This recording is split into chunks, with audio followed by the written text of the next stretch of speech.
Alright, so after all, Russian regime decided to escalate even more. They used the ICBM intercontinental ballistic missile to target Ukrainian civilian city Dnipro. At the same time, Russians say that they've hit the military infrastructure, the Yuzhmash factory, which is used to produce missiles for Ukrainian army. This ICBM is used to deliver the nuclear warhead somewhere, but in this case it delivered just the standard TNT shells. We even have the video coming from the CCTV camera, how something is landing somewhere. Because of the fog, it's kind of hard to see something over here. The image is blurred, but we may see lots of the flashes. Those are the parts of the warhead of this ICBM. And the other video is shown here, so you can see how something is going down. Looks frightening, but actually those warheads didn't cause lots of the damage because they're not powerful. So what did Russia send there? They called this system Oreshnik, which as sources say is the modification of the Rubbez system. About that one I told you yesterday, so even yesterday we obtained the information that Russia may potentially launch the ICBM on Ukraine, and that's why the American embassy in Kiev was concerned, so they called for their citizens and employees to look for the shelter yesterday. However, later on they obtained the information that Russia will not use the ICBMs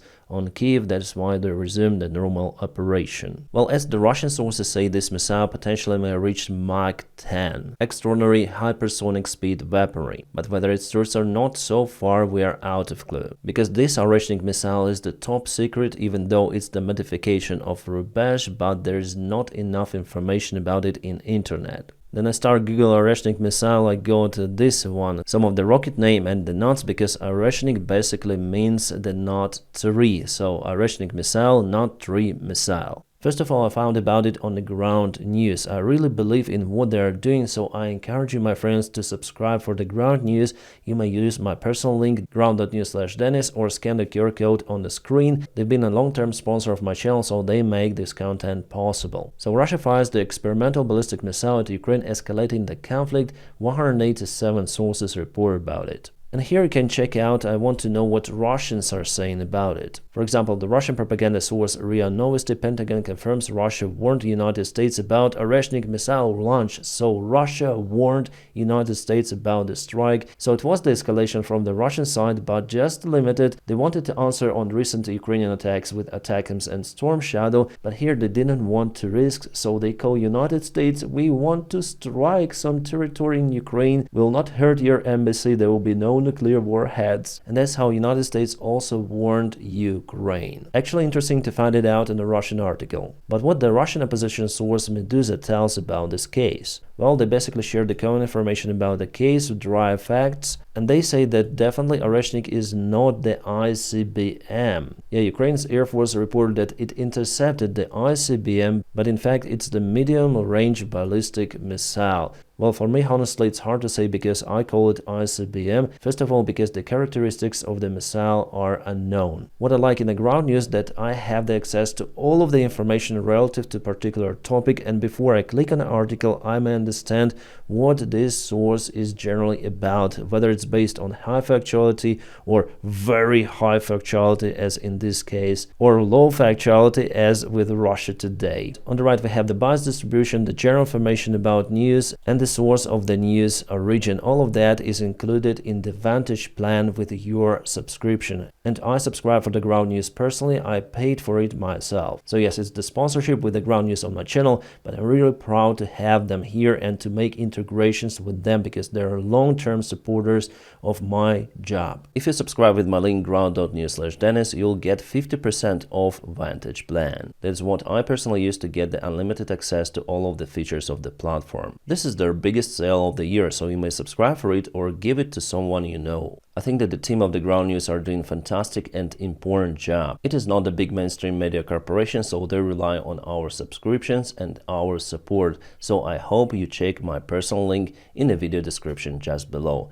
Ground News, thank you so much for sponsoring this video. What is interesting that Putin himself went online to the public saying and describing of why Russia used the ICBM. As one of the reasons, he said that the Kursk region was attacked by ATACMS and Storm Shadow missiles. And he said that there were casualties because of the Ukrainian strike. Wow, Putin admits that. Just to remind you, yesterday indeed Ukraine carried out a successful strike on the Russian military command command center. So today with his speech, Putin confirmed that it was the important facility for the Russian military command. He added that the Russian servicemen who were zeroed there were just the local guard members. But in fact, it's not like that. There were some of the Russian officers and generals on the territory of that facility by the time of the strike, including the North Korean commanders. The Wall Street Journal even published the article that one of the high-ranked military commanders of the North Korean army was wounded. Yes, we don't have the visual confirmation and probably will never obtain it,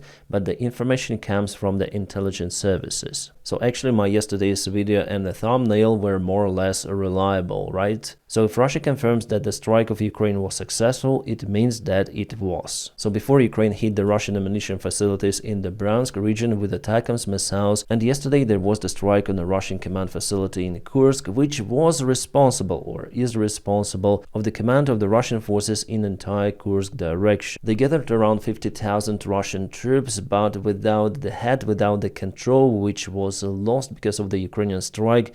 I don't think that Russia will be successful in the coming days or weeks in Kursk. Russia should reorganize their military management to continue the operation. So how many days have passed since Ukraine obtained the permission to use ATACMS and Storm Shadow? 3, 2, but Russia already has significant losses for their ammunition and command. And it is just the beginning, and Russia is really concerned about that permission, otherwise they wouldn't raise the stakes so high. By using the ICBM missiles on Ukrainian cities, yes, without nuclear warhead, because Russia will not use nukes. Because Russia in that case will be just isolated and Putin will be finished. Putin may use nukes only in one case, that there is the direct threat towards him. If he is really scared for his life or for losing his power, he might definitely give the order to use the nuclear weaponry, but for now it's not the scenario for the Russian leader. Guys, after all, what Putin says is good to check out, because you in that case understand their policy. Because Russia is autocracy and Putin is their dictator. In this case, Putin accused West for escalation because the usage of ATACMS missiles or Storm Shadow is just not possible without participation of the NATO military direct. So he says that it's involvement of the NATO bloc against Russia. Well, if it is so, if Storm Shadow or ATACMS attack the Russian territory, why Putin says about it only now? Just to remind you, the last year Ukraine successfully used the Storm Shadow cruise missiles to target the heart of the Russian Black Sea Marine Fleet, the headquarters in Sevastopol. At least 3 of the missiles were used and they were not intercepted. Yes, Crimea is the temporary occupied territory by Russia, but for Russia, according to their documents, papers or whatsoever, it's the Russian territory, the same Russian territory as Kursk, Bryansk, Moscow regions. Yes, it is not the internationally recognized territory, but for Russia it is.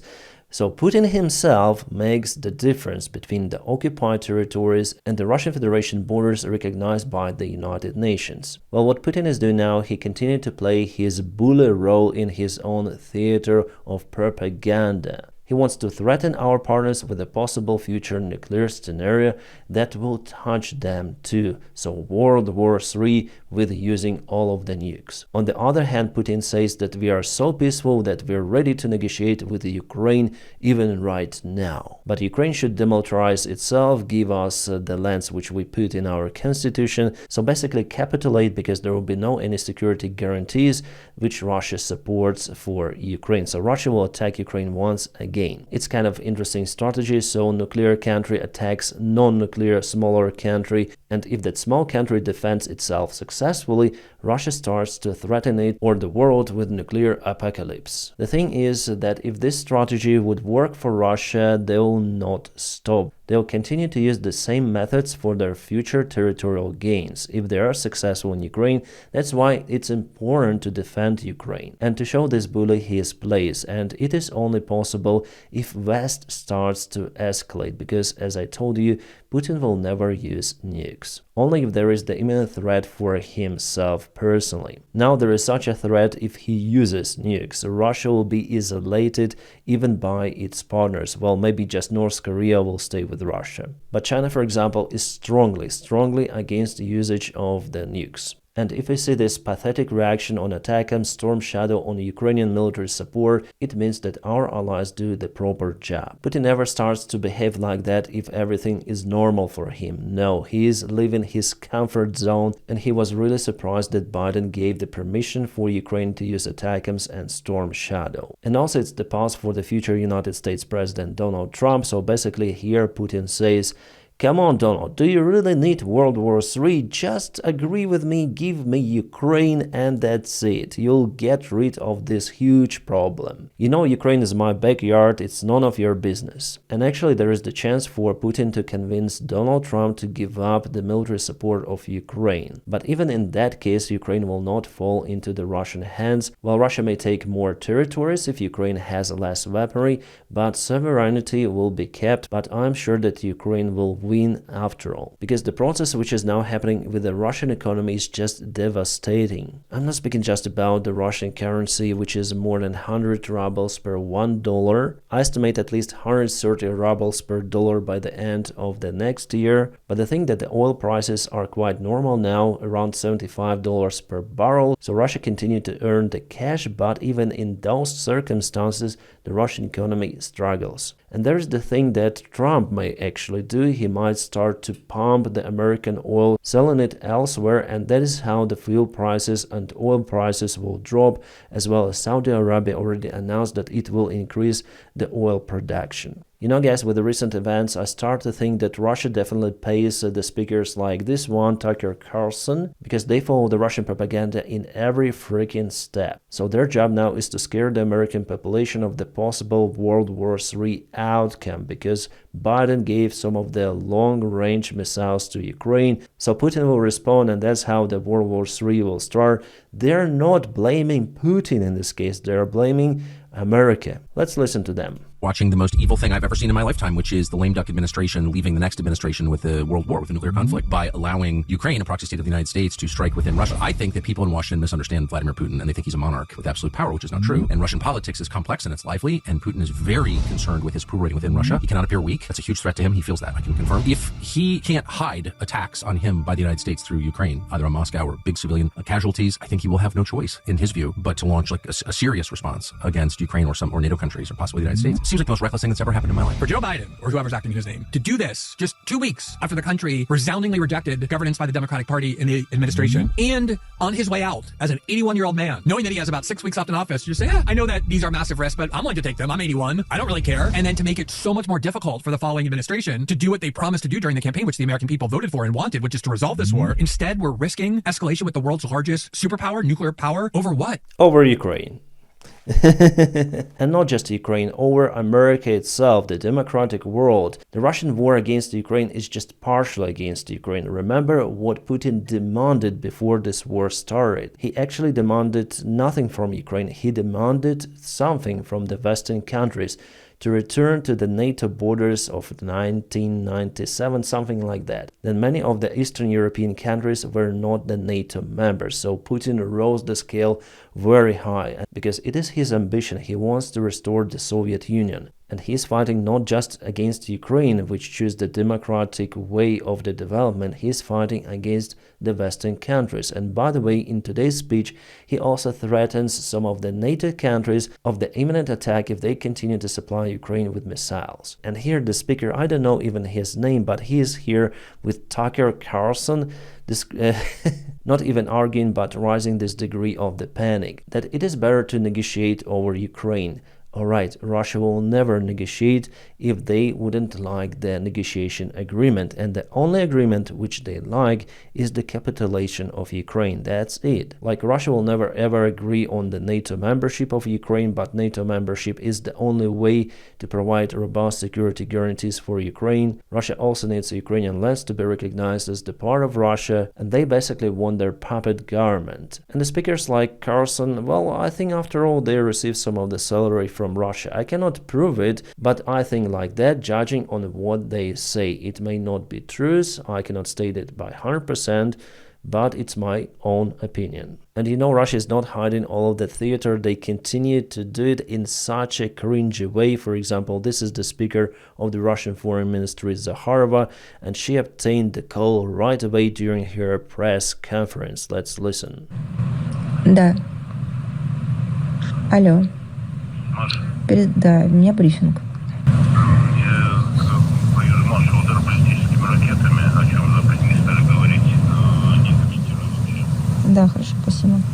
So she was called accidentally in the middle of the conference by the Russian propaganda chief Gromov, who told her not to speak about the missile case on her press conference. Well, because it's top secret, but Putin already told everything with his speech. It's such a circus how they want to threaten the Western countries with this absolute bullshit. Yeah, they used this missile, they escalated, but I already explained to you why. Putin is not kamikaze to finish his life. No, his goal was the fast blitzkrieg operation in Ukraine, which didn't work, and now he is trying to find a solution for him, but it seems like the options for Russia are even less than for Ukraine.